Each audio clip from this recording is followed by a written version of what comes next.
KOBI-TV News at Sunrise starts now. It's Tuesday, January 21st. As you were sleeping, here's what made the headlines. The family of a little girl killed last summer needs your help to finalize her resting place. What you can do, that's coming up. Plus, U of O students will partner with the city of Medford. What's on the drawing board? That's coming up just ahead.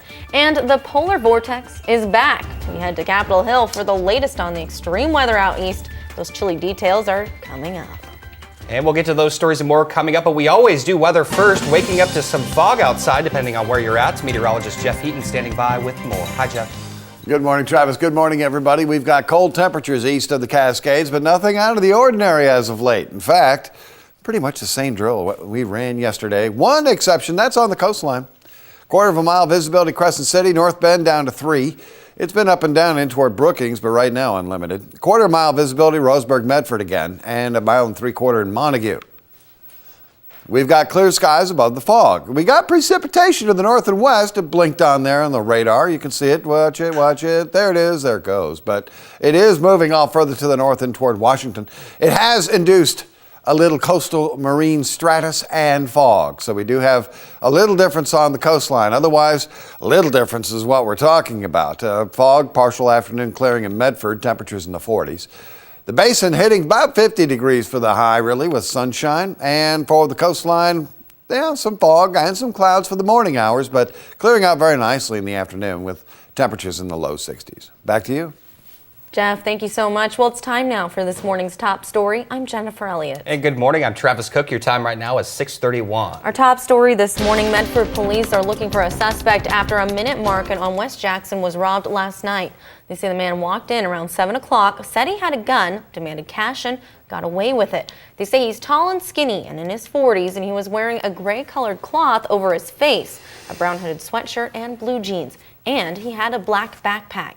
Anyone with information should call police. Also new this morning, the numbers are in and they show more Oregonians suffering from the flu are going to hospitals for treatment. According to Oregon Public Health, 115 people in the Portland metro area were hospitalized for the flu last week. That's up from 87 cases the week before. The Centers for Disease Control says anyone 6 months and older who has not had the flu shot should get one. The flu is now widespread in 40 states. Well, the family of a 5-year-old Grants Pass girl accidentally shot and killed last summer is asking for your help. Alyssa Bobbitt died in June when John Andrew Meyer leaned against his gun to get off the couch, and that gun went off. The bullet went through his ceiling, hitting Bobbitt upstairs. Alyssa's family says they need to help pay for her headstone, and they cannot afford the $2,000 cost. So they set up an account at Washington Federal Bank under Angie Banks for Alyssa Bobbitt.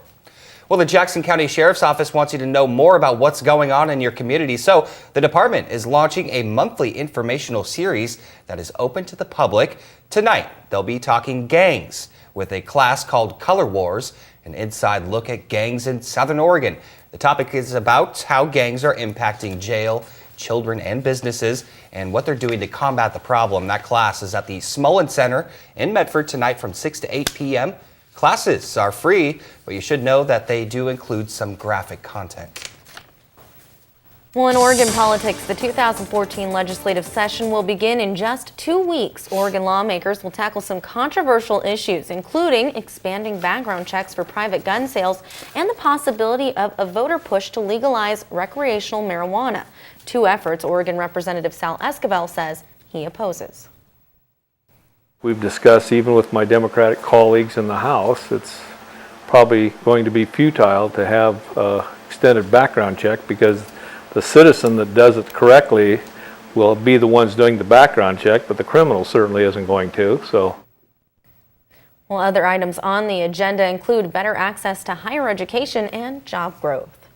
Well, also new this morning, environmental groups are concerned about rising mercury levels in the Rogue River. Now, the Department of Environmental Quality has proposed adding the river and Emigrant Creek to a list of water bodies with high levels of mercury in fish. Now, if approved, the decision is expected to lead to more public health advisories limiting the amount of fish that people could eat from the Rogue Basin waters. Some fish are not affected, including salmon and steelhead, because they don't accumulate mercury in their bodies. And Medford Fire Station's going to get a makeover pretty soon with the help from the University of Oregon's architect students. It's all part of the Sustainable City Year program, which links U of O students to an Oregon city for an entire academic year. 400 students will work with 15 to 20 projects to help Medford transition to a more sustainable future. And at the end of the term, students will present their plans to members of the Medford Fire Rescue Department and the public. Well, following up, an explosion in Omaha, Nebraska claims the lives of 2 people and leaves 10 others seriously injured. 38 employees were inside the International Nutrition Plant when the explosion and partial collapse occurred. Interim Fire Chief Bernard Kanger confirmed one of the bodies was recovered, but a second remains at the scene. Operations to recover the body were suspended on Monday night due to severe weather, and OSHA is currently investigating the cause of the explosion. Further north, a 14-year-old boxer and Oregon State title holder is now in critical condition following a car crash. Now, this is Carlos Perez. A week before the accident, he spoke with the Eugene TV station about his goals. But Oregon State Police say he was not wearing a seatbelt Saturday when the van he was riding in crashed into a truck on I-5 near the Donald Aurora area. His teammate says he wishes he could have been there. I would have held him down with all my might. Not let him, nothing happen to him. He wouldn't went through what he went through. He wouldn't be in critical condition. He wouldn't be on life support, nothing. 5 other people were inside the van, 2 coaches with non-life-threatening injuries and Carlos's dad and sister who are also in serious condition this morning. Carlos's teammate says he plans to box this weekend in his friend's honor. Well, on Capitol Hill this morning, people in the Northeast and Midwest are bracing for yet another bitter cold and snow day again today as another polar vortex blankets the country. Tracy Potts is live in Washington this morning with more about telling us about how the country is going to stay warm. Polar vortex take 2. Cities in the Northeast and Midwest are preparing for up to 10 inches of snow today. What they may not be prepared for is staying warm. Living in the city, it's something you take for granted. You know, you flip on the switch and the heat comes on, you turn on the stove and the gas runs. You know, out here, if I don't have that tank full, we're not going to be having a warm house to come home to or be able to cook our meals. He's talking about propane, which heats 7 million homes in the region. Thanks to the early frost this year, it's in short supply. We don't know when we're getting it. We don't know if we're getting it. And all the propane companies are kind of in the same boat. In Wisconsin, propane companies are only filling customers' tanks halfway and limiting sales. High demand and low supply is driving up prices as much as 46% higher than last winter. Some families have seen their bills double. It's well over $2 and it just keeps rising. You just do what you have to do to get it done and get it paid for. 15 states are easing limits on drivers, hoping to get more propane into homes and businesses before the cold sets in. And here in Washington, the Transportation Department is declaring this a home heating fuel emergency, relaxing regulations in 24 states. Tracy Potts, NBC News, Washington. Tracy, thank you so much. This is more than inconvenient. It can be dangerous, and at least for now, there will be no end in sight. And back here at home, the fog is thick, causing multiple flights out of Medford International to be canceled. As of last check, 18 flights out of Medford are already canceled this morning. Some passengers unable to fly out have said they've opted to drive instead. I mean, I've never seen anything quite this bad in the years that I lived here. We moved here in 2004, and so we know that it can get kind of foggy in the valley and where it just kind of settles. But I've never seen it this bad to where they're canceling flights for a couple days.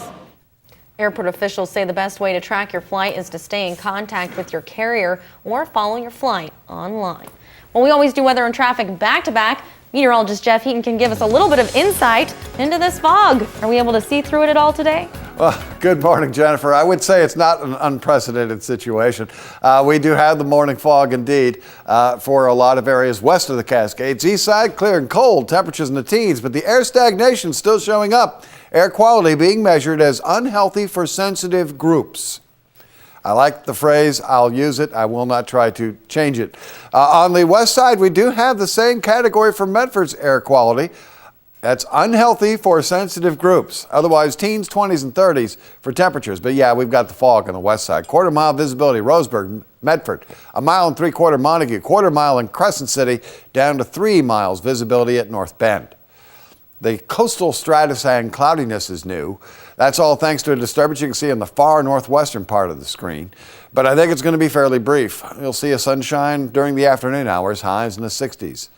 For western interior valleys, nothing really changing much. Let's call it partial clearing. It's not clearing everywhere, but it is clearing in good portions. And for Klamath Falls, patchy fog, otherwise sunny with a high near 50. Back to you. Jeff, thank you so much. Right now, we do have a travel alert for you. It's on North Riverside from Maple to Alice. Multiple lane closures there tonight through January 23rd, just a few more days. That's from 6 p.m. to 6 a.m. And again, at least it's during the evening, nighttime hours. As for any alerts, if you do see any, just send us an email right to sunrise@KOBI5.com. Now it's time to get a check on the least expensive gas prices we could find for you. Travis has your morning Pump Patrol.